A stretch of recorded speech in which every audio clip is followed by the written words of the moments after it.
Y qué alegría nuevamente poder estar en otro programa de Santos en Entrenamiento. Les saluda Iset Marí y le queremos dar las gracias a todos ustedes porque domingo tras domingo están en sintonía, también apoyando esta gran misión porque estamos en la Radio de la Madre, una emisora, una radio que Él lo ha dado todo por la nueva evangelización y le pedimos a nuestro Señor Jesús que nos ayude para que así lo podamos hacer, cumpliendo la misión de Radio María.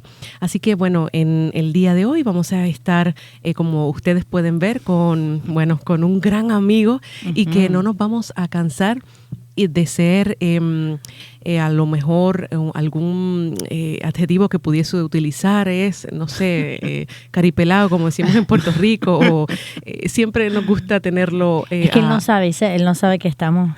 A eso, exacto, perfecto. Entonces, o sea, Iset es muy buena y por eso dice eso, pero ya hay gente que ve el programa que me han dicho que ya demasiado sale en el programa, padre. No le quiero Pero faltar. lo que ellos no saben es que vivo muy cerca. Ahí está. Entonces tengo No, excusa eres excelente y para nos venir bastante. encanta. Es que la próxima va a ser una trinidad terrena aquí. Es lo que va a ocurrir No, aquí. y sobre todo que siempre hemos hablado, y es importante mencionarlo, de la importancia de tener a un sacerdote, y es el sacerdote que más cerca tenemos, por decirlo así, Sí, porque la nuestro misión sacerdote ya. es la misión. San Gabriel está con nosotros aquí, así que realmente es una gran bendición el poder tenerlo y poder aprender todos juntos sobre el amor hacia nuestro Señor Jesucristo, y estoy muy contenta porque hoy vamos a hablar de alguien.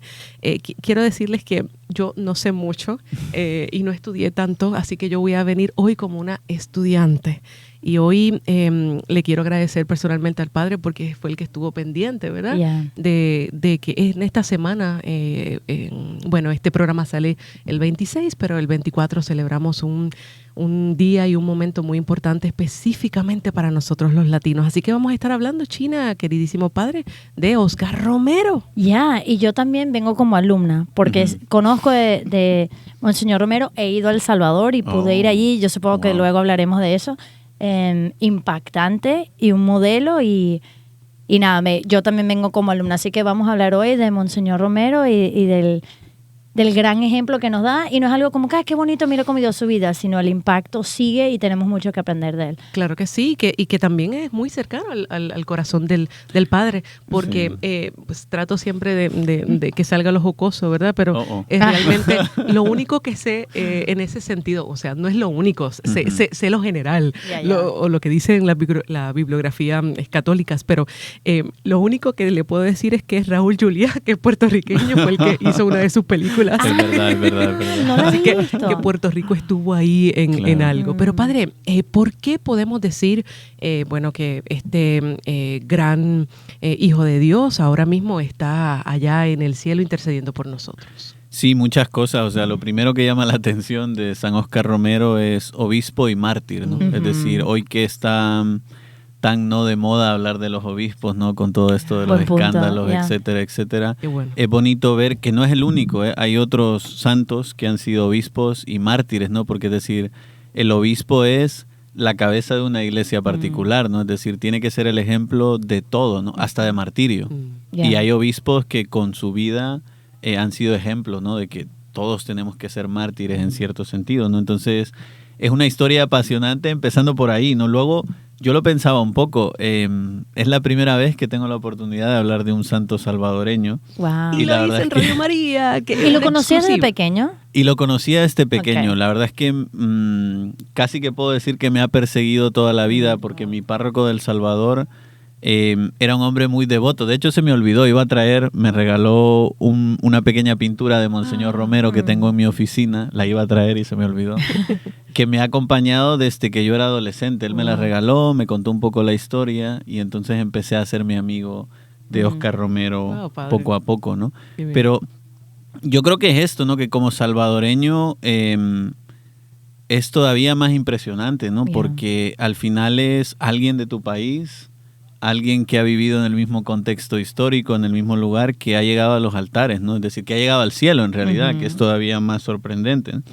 Y yo creo que eso es maravilloso para todos los salvadoreños. O sea, durante mucho tiempo, y yo me cuento entre ellos, creo que los latinoamericanos tenemos el peligro de pensar en los santos como personas lejanas, ¿no? Como Yeah. alguien europeo, Sí, sí, alguien sí. que estaba en Italia, en España, Sí. en Portugal, ¿no? Y que se hizo santo. Yeah. Y entonces como que nos cuesta, aunque cada vez hay más santos latinoamericanos, ¿no? Nos cuesta identificarnos con ellos de manera concreta, ¿no? Y quizás parte de eso sean los procesos de canonización, ¿no? Que un proceso de beatificación y de canonización no es una cosa fácil, ¿no? Se necesita mucho tiempo, mucho dinero y mucha investigación, ¿no? Entonces, en muchos de nuestros países Claro. hay un montón de santos. Yo estoy convencido de Yeah. que hay un montón de santos, pero quizás como los procesos de canonización son tan difíciles, hay muchos santos que no han llegado a los altares en América Latina, ¿no? Pero ejemplos tenemos un montón, ¿no? Sin ir Yeah. más lejos, en México con todo esto de los cristeros tenemos un montón de santos, ¿no? Y así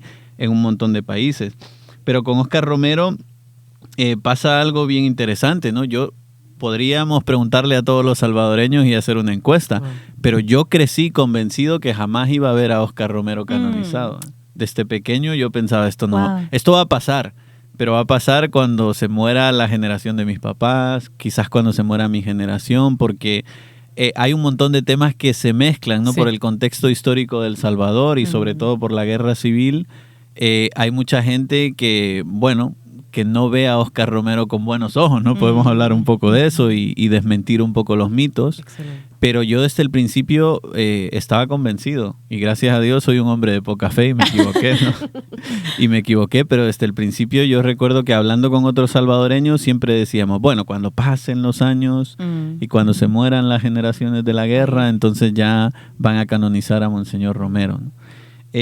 Porque el contexto, bueno, y luego podemos hablar un poco del contexto, ¿no? Pero el contexto histórico de la guerra civil salvadoreña es tremendo, ¿no? Es un conflicto de guerra fría que los hubo en toda América Latina, es decir, la izquierda quería instituir el comunismo y la derecha pues intentaba salvaguardar la democracia, pero en El Salvador ni siquiera eso, porque teníamos dictaduras. Entonces era como una mezcla entre lo malo y lo peor, o no sé cómo decirlo, ¿no? Entonces había muchos problemas, porque en El Salvador había muchos pobres, y supuestamente eran los de la izquierda los que defendían a los pobres, aunque ya sabemos que eso es mentira, ¿no? Yeah. Porque nos lo ha mostrado la historia moderna, ¿no?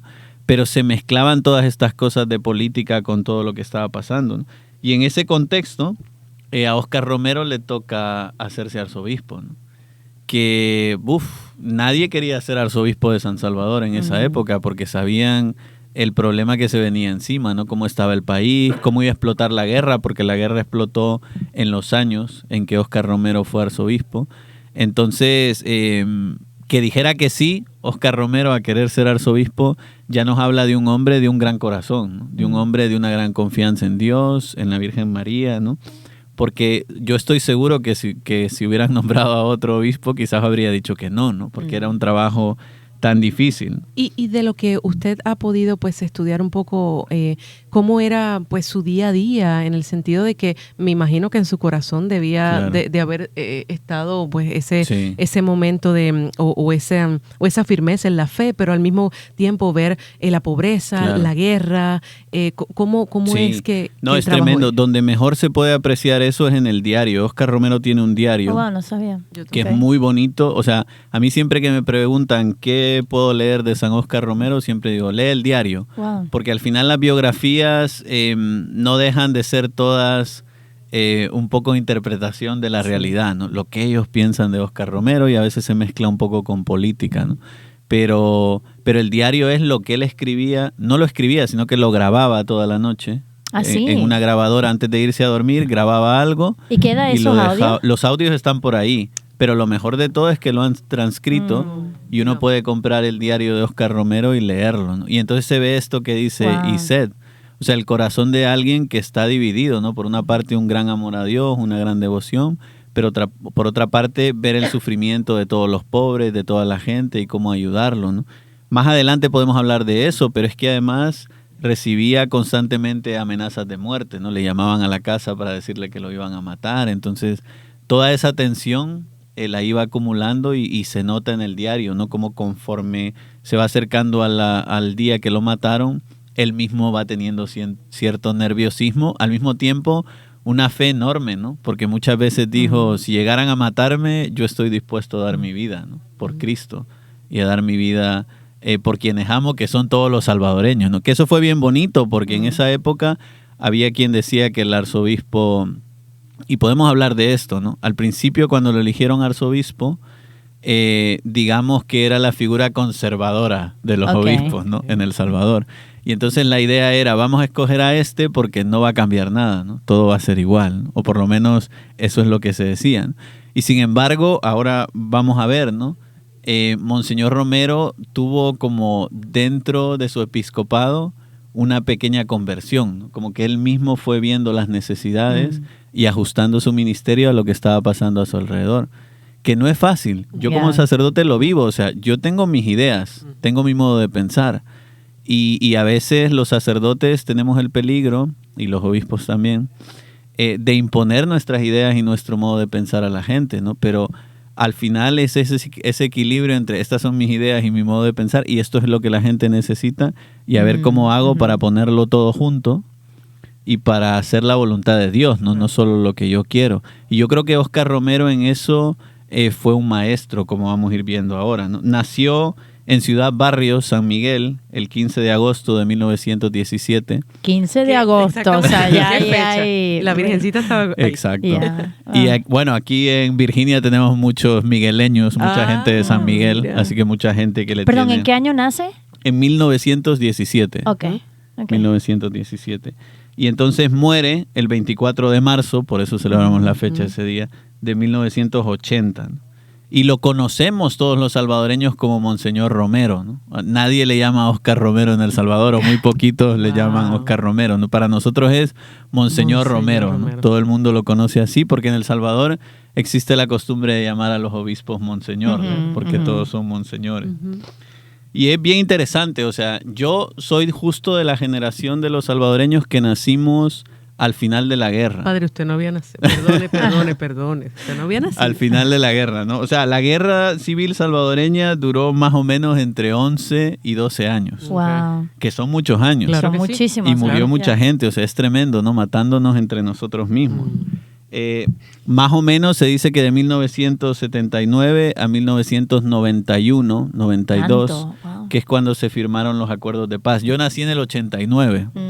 Entonces yo nací justo al final de la guerra, ¿no? De hecho, mi papá me cuenta, y otro día puedo contar eso, ¿no? Pero yo, cuando mi mamá estaba embarazada, hubieron ciertas complicaciones. Nosotros somos de Sonsonate, que es una ciudad pegada a Guatemala, pero yo nací en San Salvador, que está en el centro del Salvador, porque el embarazo de mi madre era un embarazo de riesgo, y entonces fui a nacer a San Salvador, que es la capital, ¿no? Pero lo chistoso es que mi papá siempre me cuenta que cuando yo nací, él no me pudo ver hasta 3 días después, porque en esos días había habido una ofensiva en la guerra y se habían cerrado todas las calles y no había manera de llegar a San Salvador. Así que el pobre de mi papá estuvo 3 días esperando para conocerme. ¡Wow! Imagínate el ambiente, es lo que te quiero decir. Claro, imagínate. ¿no? Y los niños también muertos. O sea, perdone, ¿verdad? Quizás eso es ver. lo más tremendo, ¿no? Sí. Que la gente veía a los muertos en la calle todas las mañanas.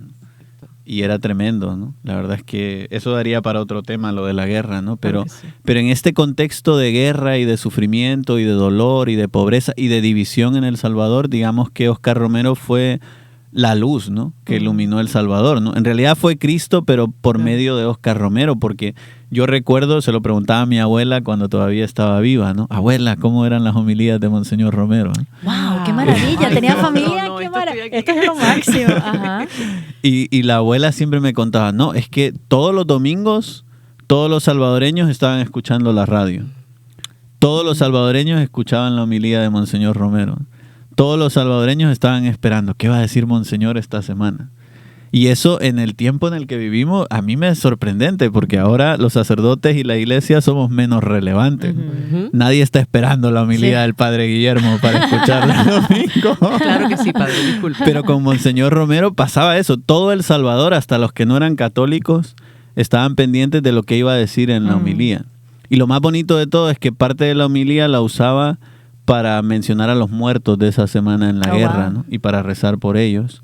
Entonces era tremendo, ¿no? Podríamos decir que fueron palabras que llenaron de esperanza a todo El Salvador, ¿no? Los domingos cuando predicaba las homilías. Y luego de fama internacional, ¿no? Porque incluso las homilías luego se oían en otros países, ¿no? De hecho, Monseñor Romero, este dato me parecía interesante, en el año 1979 estuvo nominado al Premio Nobel de la Paz. No sabía eso. No Y sabía ese eso. año, ¿saben quién ganó el Premio Nobel de la Paz ese año? Fue la Madre Teresa. La Madre ese Teresa. año. De verdad. Así que ese Él año- habrá dicho está bien, pero. Ese año, 2 santos Wow. fueron nominados al 79. Premio Nobel de la Paz. Wow, mira. No, si oí la china no duerme casi. No duermo de la emoción. En serio, qué Sí. bárbaro. Wow, Sí, sí. qué belleza. Así que imagínate, o sea, yo lo pensaba, digo, Wow. en ese contexto, ¿no? Porque la Madre Teresa, pues es lo mismo, ¿no? Una mujer que llevó esperanza y luz en medio de Yeah. la pobreza, Yeah, a los más pobres de Y los que pobres. desde viva se veía, ¿verdad? No, Claro. una santa, una santa. Claro. Wow. Y luego otro dato impresionante de la vida de Óscar Romero es que lo mataron durante la celebración de la Eucaristía, ¿no? Ujú. Que eso es bien bonito, ¿no? Es decir, nosotros los sacerdotes vivimos para celebrar misa, ¿no? Y morir celebrando misa es como un gesto tremendo de que estás entregando la vida, ¿no? Que tú estás actuando in persona Christi. Es lo ¿no? que iba a En la decir, persona de- literalmente, Cristo, esta es mi sangre, literal. Mire qué ignorancia Literalmente. la mía, ¿verdad? Dicen que pues él falleció. Entonces recuerde que es un disparo y pues se va a caer Jesús. Yo estaba pensando, se cayó Jesús, Sí. la sangre, ¿verdad? Estaba yo pensando, pero no, él falleció, ¿verdad? Lo mataron. Sí, es tremendo. Se puede visitar. Bueno, tengo que ir contando muchas cosas, ¿no? Ahora vamos a hablar de la infancia, pero así a grosso modo, el lugar donde lo mataron se suele llamar el Hospitalito de Sí. la Divina Providencia, que es un lugar que llevan unas monjas, ¿no? Monseñor Romero, ya en su etapa final del arzobispado, no quería vivir en el Palacio Episcopal, ¿no? Primero porque estaba en el centro de San Salvador y todo el mundo lo miraba y no quería eso, ¿no? Entonces se fue a vivir con estas monjas. Y se fue a vivir con estas monjas a lo que era la sacristía de las monjas. Y vivió ahí durante muchos años, ¿no? O sea, era un hombre de una gran austeridad, ¿no? Por así decirlo. Y es bien interesante porque hasta el día de hoy se puede visitar el Hospitalito y está tal como estuvo la habitación de Monseñor Romero, ¿no? Y se puede visitar cómo tenía. Y la verdad es que era un hombre enormemente austero. Sí, muy frugal. Y es bello porque ahí pudimos ir y la liturgia de las horas con la que rezaba, todo. Está Y me dijeron algo las monjas cuando estamos allí, que ellos querían darle un lugar así sea un poquito más digno. O sea, Ujú. ok, no vas a estar ahí. Pero el que no. Y la única manera, bueno, esto dijo las monjas, no sé Sí. si será así, pero que la única manera que hicieron que lo aceptaran es que hicieron una fila de la gente pobre y enfermo, así, y como que alineando hasta que llegara a la casa y fueron los enfermos los que le dieron. Y no te creas, es una cosita chiquita, pero como que para que lo aceptara, eso me impactó Claro. Pero qué muchísimo. bueno que lo dejaron justamente como estaba para que nosotros los que Sí, puedes ir a verlo, es Claro. impresionante. Excelente. Sí, y la verdad es que quizás esa es una de las cualidades más grandes, ¿no? El gran amor a los pobres, ¿no? Ujú. Que fue evolucionando, o sea, no siempre lo tuvo, ¿no? Que a mí me da mucha esperanza, ¿no? Porque a veces digo, a mí me cuesta, ¿no? Que la gente me detenga porque estoy haciendo algo, voy a hacer otra cosa.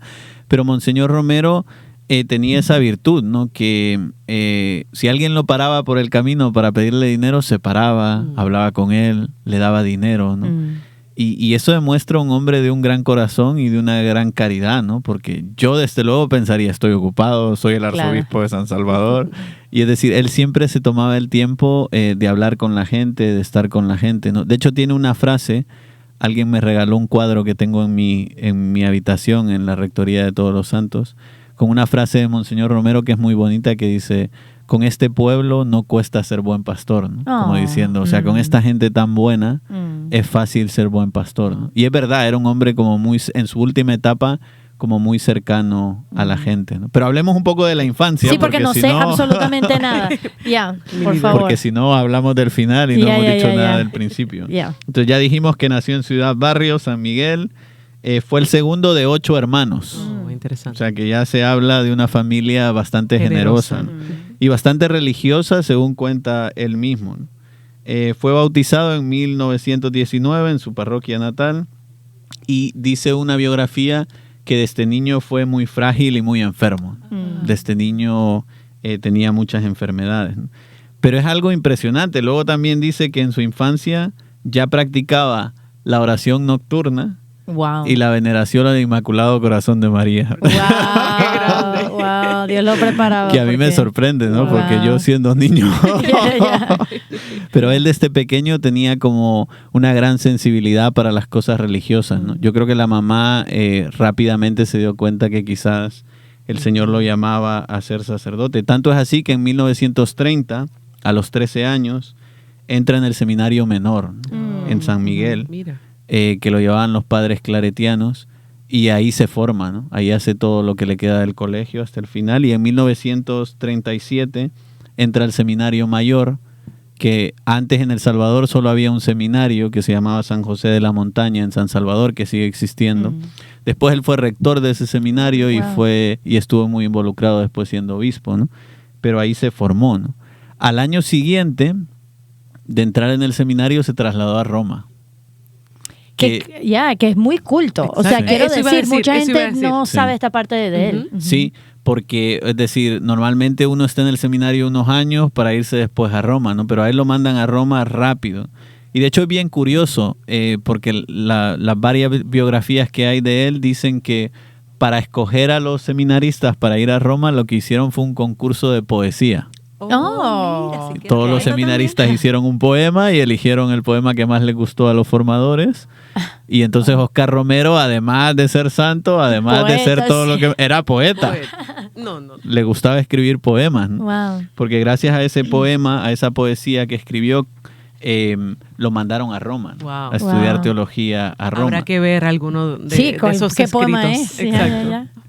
Porque sí, o sea, para ir a Roma, bueno, con todo lo que significa ir a Roma, ¿no? Que algunos de nosotros hemos tenido la bendición de estar en Roma. Bendito Dios. O sea, ir a Roma es como ir a tu casa que no es tu casa, ¿no? O sea, es para un salvadoreño y para una venezolana ir a su casa y no yendo ni a El Salvador ni a Venezuela, ¿no? Es decir, es tremendo, ¿no? Y entonces él estuvo ahí viviendo muchos años en el Pío Colegio Latinoamericano, que alberga a muchos sacerdotes de América Latina, y estuvo estudiando teología en la Universidad Gregoriana, Oh, wow. en Roma, ¿no? Qué bueno. Que probablemente, aquí hay pleitos por lo que voy a decir, ¿no? Pero probablemente sea la universidad más prestigiosa en teología, porque es la Universidad de los Jesuitas en Roma, y ahí estudió él teología todos estos años.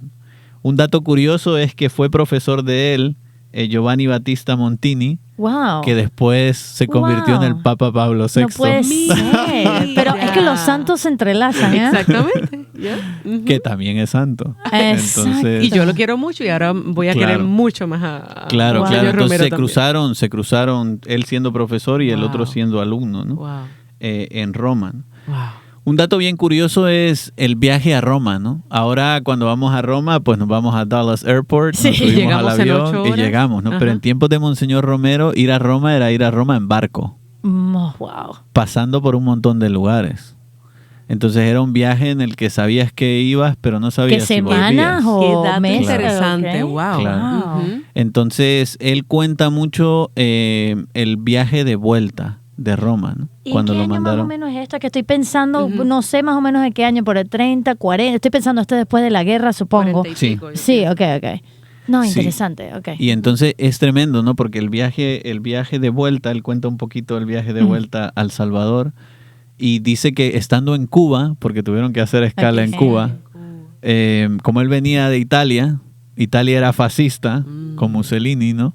Entonces estuvo preso en Cuba un tiempo, ¿no? Porque Un lo tiempo tacharon de antirrégimen. Yo no Wow. sabía nada de esto. Wow. Nada de Y entonces tuvo que estar un tiempo preso en Cuba y luego ya Wow. volvió al Que Salvador. también esa experiencia debió haber sido Claro. Sí, súper, formador súper también para él. especial para él, convivir con los presos. Claro, Wow. no, eso seguro que le cambió la vida, ¿no? Y luego volvió a El Salvador y enseguida lo hicieron párroco, ¿no? En 1943 le nombraron párroco en Amorós, La Unión, que es otro departamento más cerca de Honduras, en El Salvador, y estuvo ahí de párroco un tiempo, ¿no? Enseguida, como 2 años después, le hicieron párroco en la Catedral de San Miguel y, Wow. y le hicieron secretario del obispo, ¿no? Mire.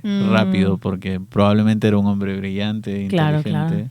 y el obispo lo quería tener cerca. Cerca, wow. Cerquita. Yeah, wow. Sí, Excelente. y entonces es bien interesante ver, ¿no? Él mismo cuenta que le costaba muchísimo porque venía de la educación de Roma, de los libros, de muchas cosas muy interesantes, pero él dice que le costaba mucho conectar con la gente y que él de personalidad era introvertido. Entonces imagínate tú un intelectual introvertido. Yeah. Ese era Oscar Romero cuando salió del seminario. Y de repente se toca con una realidad de El Salvador que hace falta estar con la gente, hablar con la gente. Entonces los primeros años del ministerio le cuestan muchísimo. Y lo que le salva un poco el sacerdocio es que en esos años él busca ayuda, ¿no? En alguna fraternidad sacerdotal del Opus Dei, ¿no? Mira. Y entonces con mucha devoción a San José María también, Wow. ¿no? Y entonces eso le ayuda un poco a Oscar Romero a llevar su vocación adelante, ¿no? Más adelante le van a nombrar obispo auxiliar de San Salvador, después de la etapa de párroco y secretario del obispo. Y entonces ya empieza a ver el contexto de otra manera, ¿no? Porque estando en San Salvador, estando en la capital, viendo todo el contexto de la guerra, ya siendo obispo, teniendo que dar entrevistas, teniendo que hablar con gente, sabiendo quién muere, cómo está la guerra, entonces empieza a palpar la realidad de otra manera, ¿no? ¿Y no sabe cómo era la convivencia con sus hermanos sacerdotes, si él estaba solo en esto o no? Pues en esos años la verdad es que en El Salvador el clero estaba muy dividido, ¿no? O sea, había muchos sacerdotes que se enfocaba tanto en estar con la gente que perdían un poco el salvaguardar la doctrina o hacer lo que la iglesia manda, ¿no? Incluso hubo más que alguno que otro sacerdote guerrillero, ¿no? Que se metió tanto con la izquierda y con la lucha de los pobres que se perdió, un poquito, esencia, ¿no? Porque en esos años estaba naciendo la teología de la liberación. En esos días, bueno, en la UCA, que es la Universidad Centroamericana en El Salvador, que es la Universidad de los Jesuitas, ahí vivía esa comunidad de jesuitas que pusieron, que los mataron. Los mataron, eran como 6 o 7 y los mataron a todos. Uno muy famoso es Ignacio Ellacuría, que era un español, filósofo, que en España era muy famoso porque era discípulo de Zubiri, que es un filósofo español muy famoso. Pero luego lo mandaron de misiones a El Salvador y estuvo de rector de la UCA, de la universidad, muchos años. Y ya empezaba a gestarse, sobre todo en la UCA y en muchos ambientes, la teología de la liberación. Y Monseñor Romero al principio veía todo esto con malos ojos, ¿no? O sea, él era un hombre de sana doctrina y entonces lo veía todo con sospecha, ¿no? Con mucha sospecha. Entonces, mucha tensión.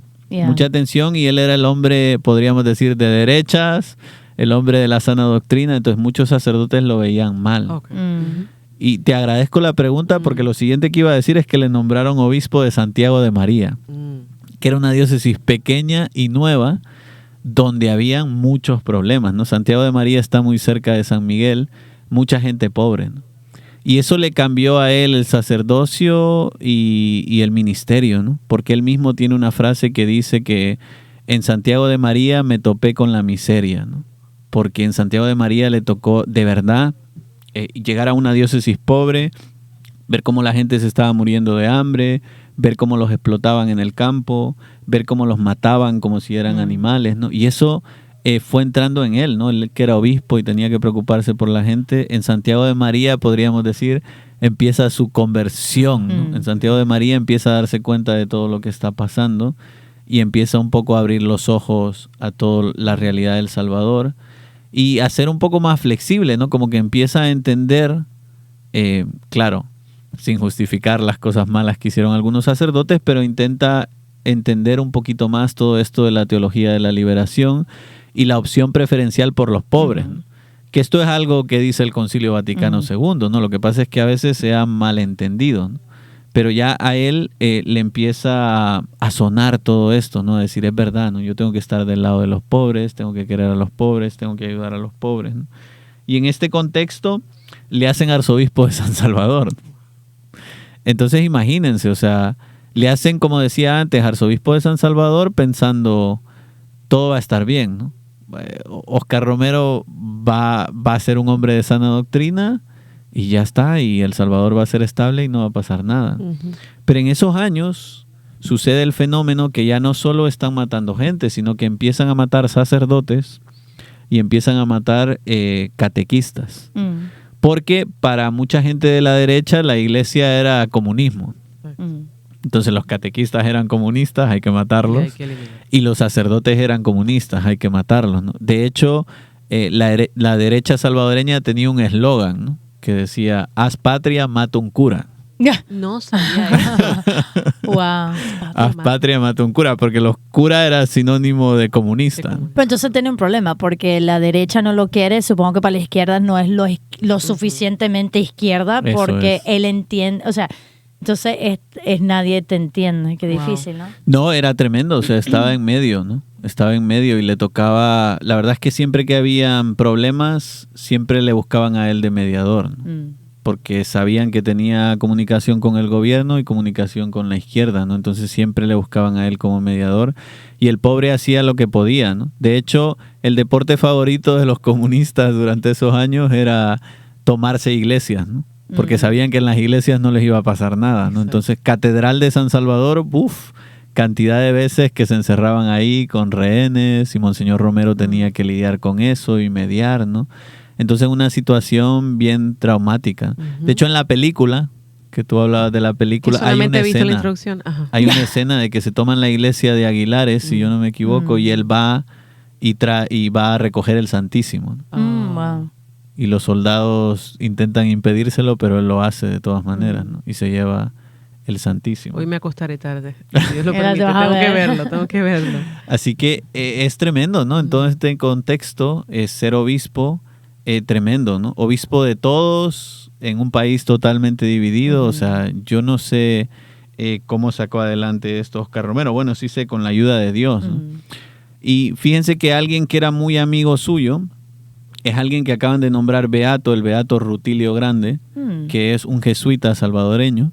Rutilio Grande era muy amigo de Monseñor Romero en el seminario. De hecho, fue el maestro de ceremonias de la consagración episcopal de Monseñor Romero. Hay una foto de Monseñor Romero saliendo de la consagración episcopal y Rutilio Grande a la par de él, ¿no? Porque era el maestro de ceremonias. Wow. Pues este Rutilio Grande y Monseñor Romero, en los primeros tiempos que Monseñor Romero empezó a ser obispo, se peleaban mucho, ¿no? Eran muy amigos, pero se peleaban mucho, ¿no? Porque Rutilio Grande era párroco de la parroquia de Aguilares, que era una zona muy marginal, ¿no? Entonces este Rutilio Grande estaba muy involucrado con los pobres, cuidaba mucho a la gente, intentaba ayudarles. Ah, mira. Wow. Y entonces se peleaba mucho con Monseñor Romero porque no tenían las mismas ideas, ¿no? Y en esos días mataron al padre Grande y a 2 catequistas, ¿no? En Aguilares, por ser sacerdote y por ser catequistas, ¿no? Y entonces eso fue algo que cambió la vida de Monseñor Romero, ¿no? Cuando ya habían matado sacerdotes antes, porque estaban matando sacerdotes, y eso a él le dolía muchísimo, porque era un hombre muy sacerdote, ¿no? O sea, amaba de verdad a los demás sacerdotes y los cuidaba, ¿no? Pero ya cuando mataron a Rutilio fue para él una experiencia traumática porque él se sintió culpable. Él sabía que lo que estaba pasando en la parroquia del padre Rutilio y no hizo mucho, ¿no? Entonces, en el fondo se sentía un poco el cargo de conciencia, ¿no? Y dicen que el momento fuerte de la conversión de Monseñor Romero quizás fue cuando mataron a Rutilio, ¿no? Él predicó el funeral del padre Rutilio y ya ahí empezó un poco a cambiar de tono las homilías, ¿no? Ya empezó no solo a predicar de lo que decía el Evangelio, que es lo que hay que hacer en las homilías, sino que además a unir eso con el contexto de lo que estaba pasando en El Salvador, ¿no? O sea, eso a es un pedir arte, paz. Sí. Porque Claro. Sí, no, yo me acuerdo, teníamos un formador en el seminario que decía que había que tener la Biblia en una mano y el periódico en el otro, ¿no? Para saber lo que estaba pasando y además aplicarlo con la palabra de Dios, ¿no? Y es verdad, ¿no? Y es un arte y no es fácil, ¿no? Y Monseñor Romero en eso fue un maestro, ¿no? Fue un maestro grande, ¿no? ¿Y a quién acudía entonces ¿A quién acudía Monseñor Romero en ese tiempo? Él tenía, no sé, alguien que estaba más encima de él o tengo entendido que llegó a ir a Roma, ¿right? Llegó a ir a Roma, sí. No tuvo muy buena experiencia yendo a Roma, porque para ir a Roma, o sea, el Papa está muy ocupado, ¿no? Entonces, para ir a Roma hay que pedir audiencia, ¿no? Si no, es muy difícil que el Papa te reciba, ¿no? Entonces, Monseñor Romero en una oportunidad intentó ir a visitar a San Juan Pablo II, a Roma, sin avisar, sin pedir audiencia, y no le recibieron. Ya había ido a visitar antes a Pablo VI, ¿no? Pero con San Juan Pablo II no le recibieron. Y de hecho es una historia bien bonita, porque luego cuando mataron a Monseñor Romero, Sí, eso le iba a decir. San Juan Pablo II fue a El Salvador. Fue a El Salvador y le tenían ya la ruta hecha de por dónde iba a pasar y cómo iba a hacer todo, ¿no? Y San Juan Pablo II intencionalmente dijo, no, yo quiero pasar por la catedral y quiero visitar la tumba de Óscar Romero. Cuando lo acababan de matar, o sea, cuando todo el mundo Sí, pensaba eso es que era un algo comunista. total. Pero no creo que esto sea fake news. Yo vi en la película de San Juan Sí. Pablo II que él expresaba su dolor por la muerte, Claro. y él decía, San Juan Pablo II decía, lo dejé solo. Pero entonces es que viene en todo este marco que usted está diciendo, en el Claro. sentido de que, bueno, para ir a Roma hay que ir con una audiencia, hay que ir, o sea, nosotros ni Sí, nos pero imaginamos. el gesto que Claro. tiene no es tan solo de visitar, o sea, el gesto internacional que tiene que el Papa vaya a la tumba, o sea, Claro, eso eso es bellísimo. habla demasiado. Sí, no, eso fue tremendo, ¿no? Yo Qué creo que empezó a dar un poco de forma a la santidad de Óscar Romero, porque hasta entonces para mucha gente era un comunista, ¿no? Ujú. Y murió como un comunista y lo mataron porque era comunista, ¿no? Entonces, que San Juan Pablo II fuera a visitarlo nos dio un mensaje a todos los salvadoreños de que era un hombre de Dios, Claro. Óscar Romero, ¿no? Que muchos no lo tenían claro, ¿no? No, y que la verdad siempre sale a flote, y que yo me imagino que ahora San Juan Pablo II buscó la verdad de sus ayudantes y y pues pudo ir al final. Y todo pasa pues por algo, porque es la voluntad de Dios. Así que Claro. Wow. Sí, porque bueno, en estos años en la iglesia latinoamericana se han puesto de moda las conferencias episcopales, ¿no? O sea, por ejemplo, Monseñor Romero estuvo en Puebla, que luego fue un documento o sea, los obispos se juntaban, los obispos latinoamericanos, y escribían un documento. y hay uno que es Por Puebla, ejemplo, ya. Aparecida, ¿no? En Aparecida, Aparecida ¿no? estuvo el Papa ¿cómo Francisco. no? Pues en los años de Óscar Romero empezaron estas cosas y él estuvo en Puebla, ¿no? Ok. Y dicen que ayudó mucho a escribir el documento de Puebla. Hay que leerlo. Hay que leerlo, definitivamente. Salimos aquí con tarea, dice. Exacto. Ya, Bueno, ya. la película no me acuerdo sin verla hoy, porque realmente es una vida fecunda, o sea, definitivo. Sí. Y que podamos ver eso, porque a mí me impresiona muchísimo esto, de que el padre ni se pensaba, él y muchos latinoamericanos, específicamente salvadoreños, jamás se imaginaban de que iban a ver en los altares a Monseñor Romero. como Y yo se sé le que la conoce. vida es demasiado, hay demasiado de hablar, pero el tiempo se acorta. Entonces, ¿cómo fue que llegamos al punto tan...? Porque me encantaría también hablar de su legado, Sí, claro. y que podamos aprender ahora, porque no es, ay, mira, qué valiente fue, sino que nos enseña ahora. So, hay tensión, está ocurriendo, Claro. él ya está teniendo amenazas de muerte, ¿cómo estamos ahorita en ese punto Sí, ya? entonces las amenazas de muerte suelen ser sobre todo por teléfono, ¿no? Hay alguien que le llama y le dice que lo va a matar y cosas de estas, ¿no? Entonces él está ya, en el ambiente está que lo van a matar. O sea, como Se está diría preparando para Gabriel García Márquez, Crónicas de una muerte Muerte anunciada, ¿no? O sea, ya. todo El Salvador sabía Wow. que a Óscar Romero lo amenazaban de muerte. Y él lo decía abiertamente en las homilías, ¿no? Porque tiene homilías en donde dice, he sido frecuentemente amenazado de muerte, ¿no? Wow. O sea, todo el mundo sabía que a Óscar Romero lo iban a matar. Lo más impresionante es que él sabía que lo iban a matar. Yo creo que esto es lo más impresionante, porque a mí me llaman a la rectoría de Todos los Santos o a mi celular y me dicen, te vamos a matar. Uf, yo no sé dónde me escondo, ¿no? Yo no sé dónde me escondo. Pero a él es que le llamaban y él ya lo sabía y le daba igual, porque es que esto es la vida de un sacerdote, ¿no? La verdad es que para los que somos sacerdotes nos hace mucho reflexionar. O sea, la vida de un sacerdote es que no tenemos vida. O sea, que Cristo vive en nosotros, como dice San Pablo en Gálatas 2:20, ¿no? Entonces, él no solo lo vivía, sino que lo hizo carne, en el sentido de que estaba dispuesto a dar la vida por Cristo. Estaba dispuesto a dar la vida por los demás. Y yo creo que esto es algo donde tenemos que profundizar, incluso los que no son sacerdotes, porque es la vocación de todo cristiano. O sea, la vocación de todo cristiano es estar dispuesto a dar la vida por Dios, el martirio, y estar dispuesto a dar la vida por los demás, ¿no? Que eso es amar, ¿no? Amar es estar dispuesto a... Si no estás dispuesto a morir por alguien es porque no lo amas. Punto, ¿no? Aunque luego vayamos por ahí nosotros, es que te amo mucho. Sí. No, mira, si no estás dispuesto a morir por mí, no me amas. Y yo creo que Oscar Romero es la encarnación de esto, ¿no? De un hombre que amaba tanto, que estaba dispuesto a morir por Cristo y a morir por la iglesia, ¿no? Yo creo que eso es algo en lo que tenemos que profundizar mucho, ¿no? Yeah. Y pienso en eso también, hablando de que nos tiene que enseñar es eso. O sea, ahorita vivimos una época tan loca que no se puede decir cierta cosa. Nadie te va a matar. Nadie Claro. me va a matar a mí por decir que un matrimonio es entre un hombre y una mujer, pero me da terror. O sea, quiero decir, nos Claro. da miedo. Y él dispuesto a dar la vida y uno por me van a ver mal no está dispuesto a defender la fe. Qué extraño, ¿no? Pero, anyway, qué increíble, Monseñor Romero. Sí, o sea, hay que ser valientes, ¿no? Yeah. Yo creo que vivimos en una época donde hay que ser valientes, pero no es una valentía humana, ¿no? Creo que eso también es algo que los salvadoreños y todos siempre hemos admirado de Monseñor Romero. No era un hombre extrovertido, no era un hombre de gran homilías y se convirtió en un hombre extrovertido y en un hombre de gran homilías, ¿no? ¿Por qué? Porque Dios lo transformó. Y porque se dejó Es usar. que, y él se Muy dejó, bien. ¿no? Entonces, eso es tremendo porque rompe muchos estereotipos, ¿no? Yo como sacerdote, bueno, y todos, nos ponemos límites, ¿no? Decimos, no, yo soy bueno para esto, ¿no? Yeah. Pero para esto no, y que no me pidan esto, ¿no? Porque no lo voy a hacer. Me quiero ir por No, este camino. vamos poniendo límites, ¿no?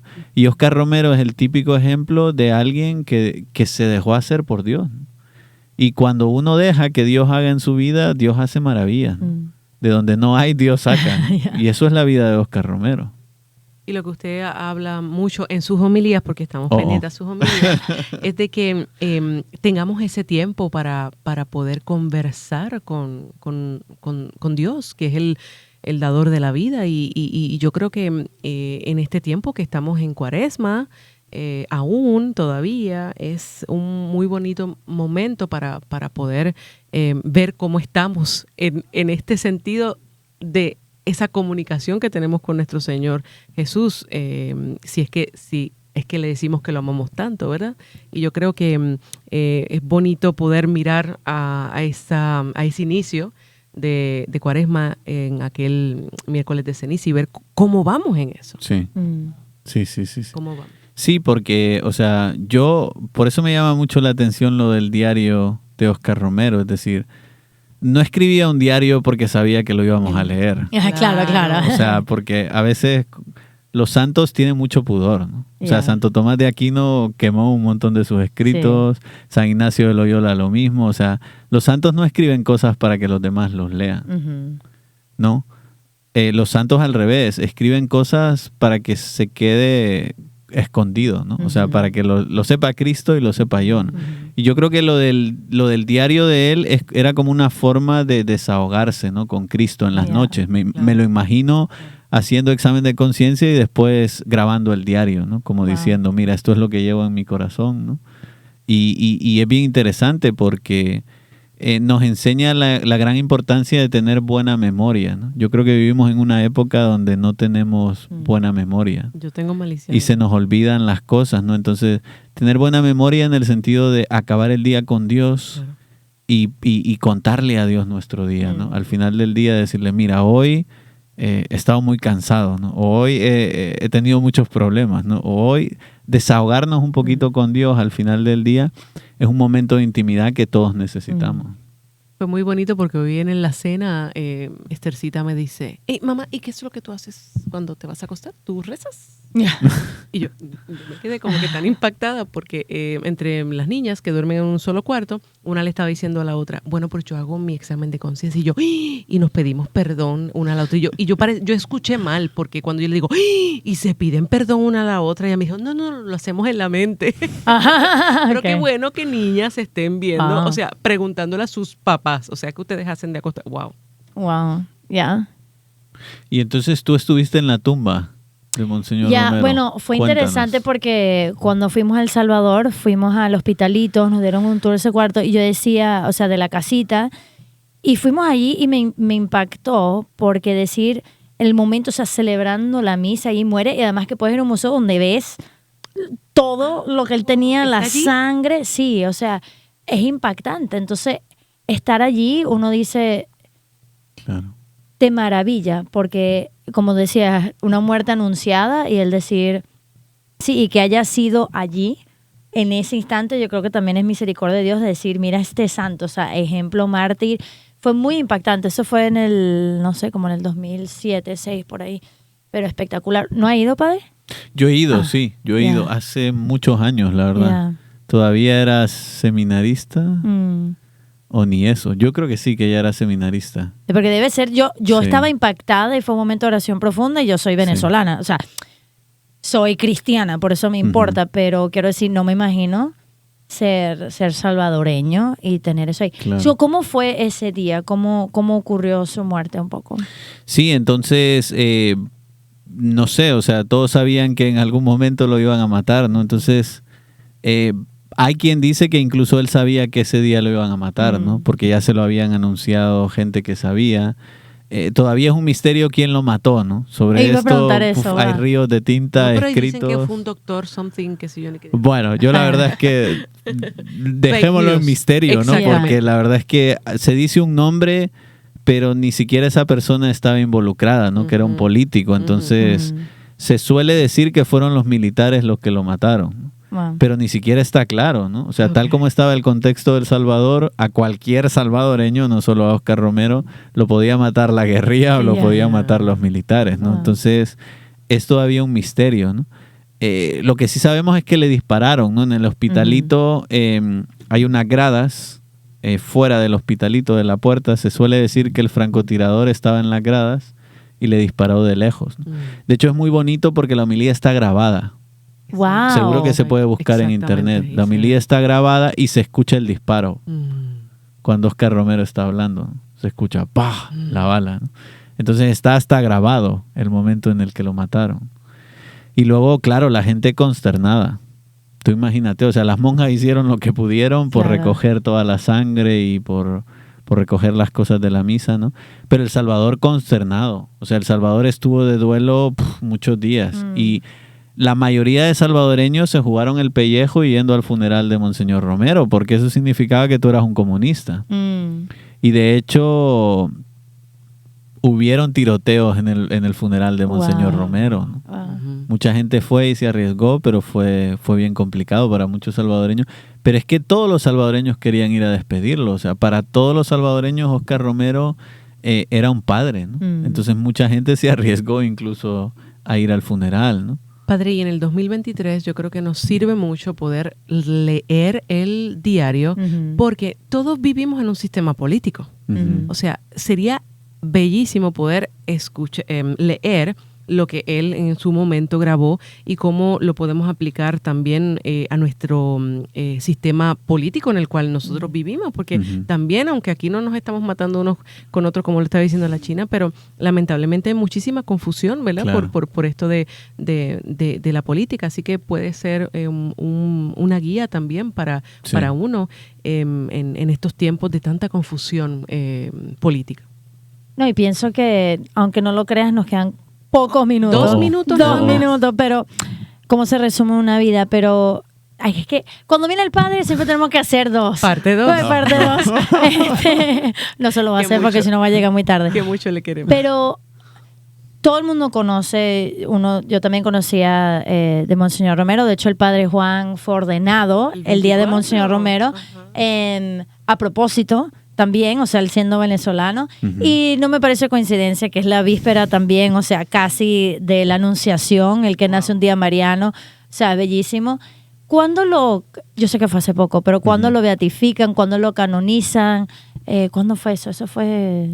La verdad es que yo no tengo el año en la cabeza. No, pero fue ahorita con el... Fue hace poco, yo creo que la canonización, sí, o sea, de hecho hay quien dice que necesitábamos un papa latinoamericano para canonizar a Monseñor Romero. Porque para que lo puedan entender para bien. entender el contexto, ¿no? Sí, y creo que algo de verdad tiene la historia, ¿no? Sí. Pero ¿qué es lo más que podemos aprender de Monseñor Romero, Anita, en este tiempo para imitarlo y también quizás el contexto de ver la vida un poquito distinto, como nos estamos preparando para la Pascua, pero yo siempre digo que la Cuaresma es un entrenamiento para la vida. Claro. Entonces, ¿qué nos tiene que le enseñar? amar a Dios con pasión y amar la vocación de uno con pasión, ¿no? La verdad es que este hombre, o sea, seminario menor, luego seminario mayor, luego Roma, todo con intensidad, luego vuelta al Salvador, contexto histórico, o sea, yo creo que muchos de nosotros no amamos lo que hacemos, ¿no? Y entonces vivimos existencias, perdónenme la expresión, mediocres, ¿no? Y tenemos que amar lo que hacemos y dejarnos desvivirnos por lo que hacemos, ¿no? Yo es como veo la vida de Óscar Romero, ¿no? Un hombre que se desvivió por Cristo, ¿no? Por Cristo y por el prójimo. Y esto es tremendo, ¿no? Yo creo que podemos aprender de las dos cosas. Nunca tenemos tiempo para Dios, ¿no? Desvivirnos por Cristo. Y nunca tenemos tiempo para el prójimo. Desvivirnos también por el prójimo, no ver en el prójimo el rostro de Dios, ¿no? Esto es algo claramente que podemos aprender de él y amar con pasión lo que hacemos, ¿no? Yo creo que es tremendo, ¿no? En los escritos y en el corazón de Óscar Romero se ve, ¿no? Era un hombre tímido, le costaba hablar y sin embargo Dios le transforma la vida porque es Dios el que le transforma la vida, ¿no? De hecho, él en muchos de sus escritos hay una palabra italiana que le gustaba mucho, coraggio, ¿no? Que traducido al español es como ánimo, ¿no? Como, o coraje, ¿no? Pero ánimo más bien, ¿no? Y era una palabra que escribía mucho, que decía mucho en el diario y que le gustaba repetir mucho, ¿no? Porque él no era así. Él no era extrovertido, él no tenía ánimo, no tenía coraje, ¿no? Pero se lo pedía a Dios, se lo pedía a la Virgen María. Entonces yo creo que ser audaces, ¿no? No tener miedo de pedirle a Dios las cosas que nos hacen falta. Y quizás también ahí entra el tema de la docilidad, ¿no? Dejarse transformar. Sí. O sea, es que yo soy así. Padre, se vuela el tiempo. Se vuela... Ay, perdón, Giselle. Se vuela el tiempo. Mil gracias. Yo creo que, ¿sabes qué? Yo creo que esto fue como un aperitivo. No se preocupe, no lo hace que llegue. Pero digo, un aperitivo para nosotros seguir la tarea. Claro que o sea, sí. para leer el diario me dejó muy intrigada con eso, para ver la película, para quizás profundizar en estos días que quedan de Cuaresma. Es lo que nos tiene que enseñar, amar a Dios, al prójimo, dar la vida, ser dóciles. Y tú sabes que yo siempre tengo, y nuestros obispos aquí tienen el librito, y yo siempre salgo sobre formar la conciencia para los fieles del voto católico. O sea, para mí es muy importante esto también, pues porque como primero soy cristiana, pero debo de ejercer también. Entonces yo me imagino que él vivió en un contexto político increíble, de guerra y demás. Entonces yo creo que va a ser esa luz que tanto pues necesitamos en los diferentes aspectos del cristiano, ¿verdad? Y darle gracias a Dios también por la vida de los santos. O sea, este ejemplo de un hispano santo al que podemos recurrir. Para terminar, ¿nos podría terminar una oración, por favor? Sí, claro. Gracias. En el nombre del Padre, y del Hijo, y del Espíritu Santo. Amén. Le pedimos al Señor en esta noche, por intercesión de San Óscar Romero, que transforme nuestro corazón, que nos dé un corazón magnánimo, un corazón amante de Cristo y amante del prójimo. Y le pedimos que nos ayude a siempre vivir la vida con intensidad, sabiendo que nuestra vocación, la vocación de todos, es ser mártires, ser testigos de la manera que el Señor quiera y que nos haga dóciles para abrazar siempre su voluntad. Que no tengamos miedo a la muerte, como Óscar Romero, que recordemos que la muerte es encontrarnos con Cristo y como dice San Pablo, es con mucho lo mejor. Que vivamos siempre esta vida sabiendo que nos estamos preparando para la vida eterna. Pidámosle al Señor todo esto por intercesión de la Virgen María. Dios te salve María, llena eres de gracia, el Señor es contigo. Bendita tú eres entre todas las mujeres y bendito es el fruto de tu vientre Jesús. Santa María, Madre de Dios, ruega por nosotros pecadores, ahora y en la hora de nuestra muerte. Amén. En el nombre del Padre, y del Hijo, y del Espíritu Santo. Amén. Muchas gracias, Padre, por este gran episodio en el cual nos quedamos con muchas ganas de seguir, como dice la China, profundizando. Y que viva El Salvador. ¡Que viva! Yo sé que a todos les da envidia que solo El Salvador tiene el nombre de Cristo, no hay otro país. Eso es cierto. No lo había pensado. Eso es cierto. Y le damos las gracias a ustedes por su sintonía, por compartir estos programas a sus familiares, a sus amigos y en las diferentes plataformas, tanto en YouTube como en Roku, para poder seguir llevando el mensaje de Cristo y solo viviendo para Cristo a través de la intercesión de la Santísima Virgen María. Cuídense mucho y será hasta el próximo domingo en Santos en Entrenamiento. Bye, bye. Bye.